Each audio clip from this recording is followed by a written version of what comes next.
This is boxing at its most primal. Pacquiao versus Garcia. There was a time when it seemed Mikey Garcia's career path would lead him to a fight against boxing legend Manny Pacquiao. A bitter fallout with promoters' top rank saw Garcia absent from the ring for an extended period of time. How's it feel to basically vote on yourself and like with the whole top rank stuff and get rewarded? It was tough times during that layoff. It was more like a slingshot effect, because when I let go, I flew right past everybody that was in front of me. And it was unclear as to whether the textbook technician would even pull on a pair of professional gloves again. Now, in 2020, the names of Mikey Garcia and Manny Pacquiao are once again being linked for a super fight. Long gone are the days that they boxed under the same promotional banner. Garcia, a free agent, and Pacquiao, now plying his trade under the PBC flag, are expected to finally get it on.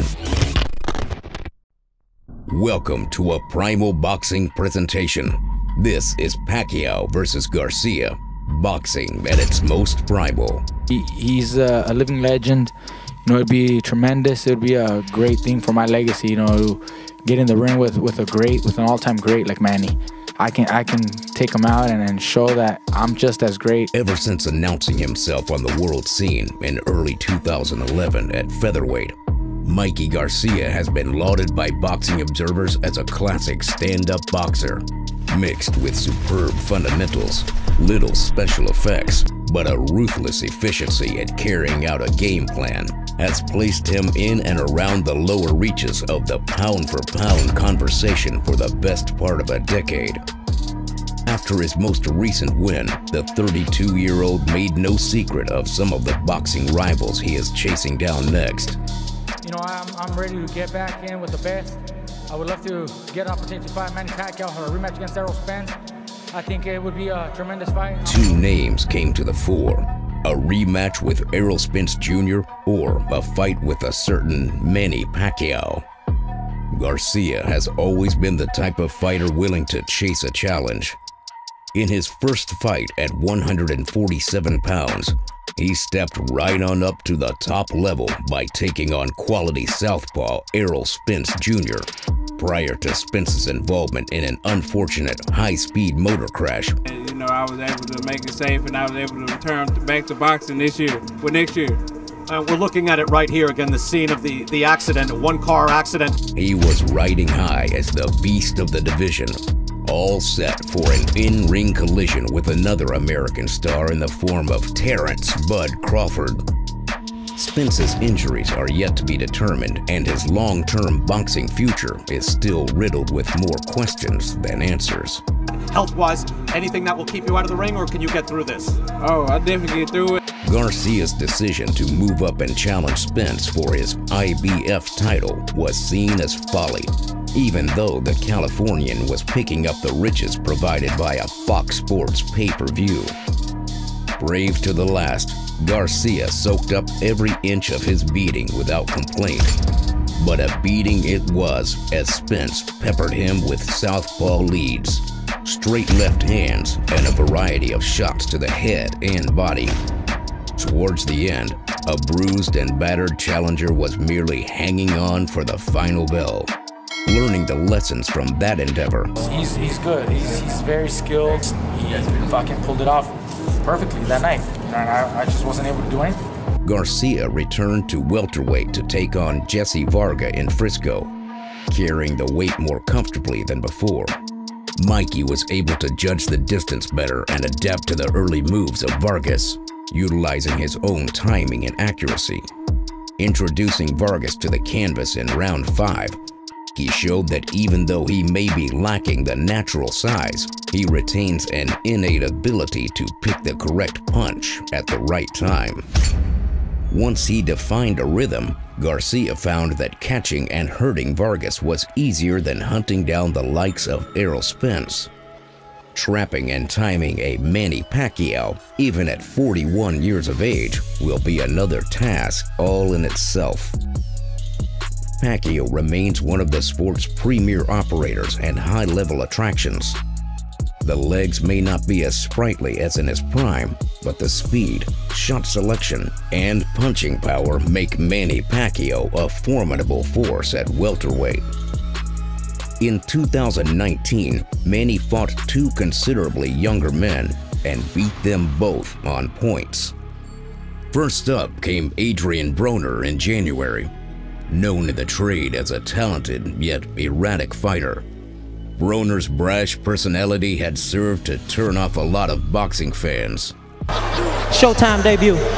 I gotta do this for my fans, because this is what they want to see. Hey Pops, brush my hair.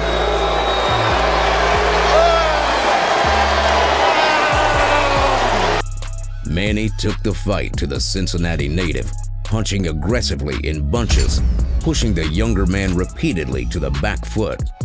Broner ended the bout in survival mode as Pacquiao cruised home, landing twice as many shots over the 12-round duration. Then, in July, undefeated Keith Thurman was served up to Pacquiao, despite having been absent from the ring for a substantial period, as a highly competent boxer-puncher who picked up world titles, whilst beating the likes of Shawn Porter and Manny Garcia along the way.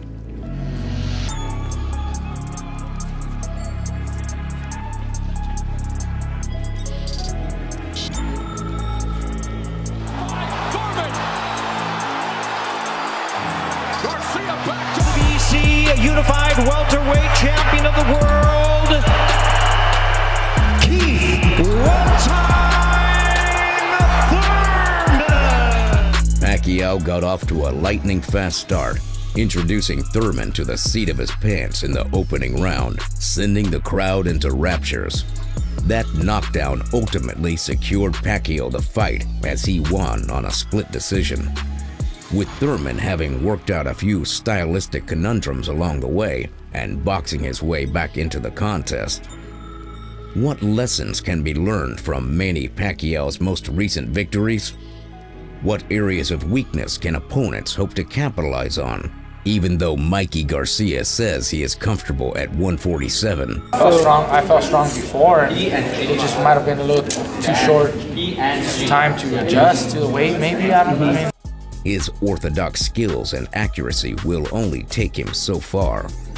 Garcia's physical conditioning will need to improve. He looked sluggish at times in both welterweight fights, leaving fans with many questions. Yeah, maybe walking in the ring at 154. I think I walked in the ring, some 52, 54, something like that. Yeah. I think that might have been a mistake. I probably should have been a little lighter so I could be able to move. Will the Oxnard man have the speed to trouble Manny Pacquiao?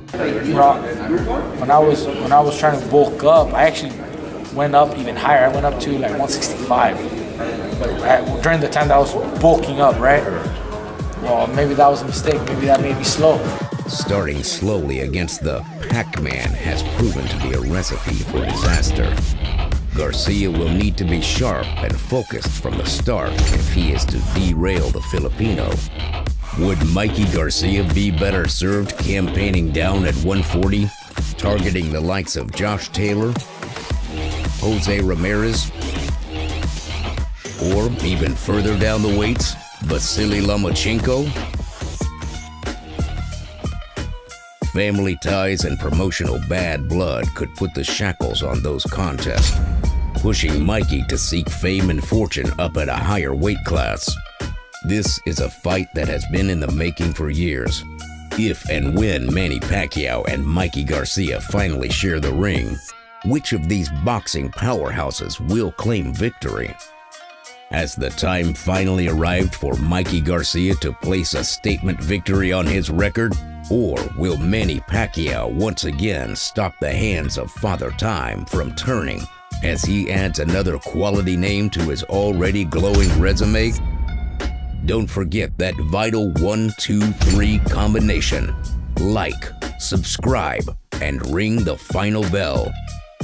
This has been Boxing at its Most Primal, Pacquiao versus Garcia.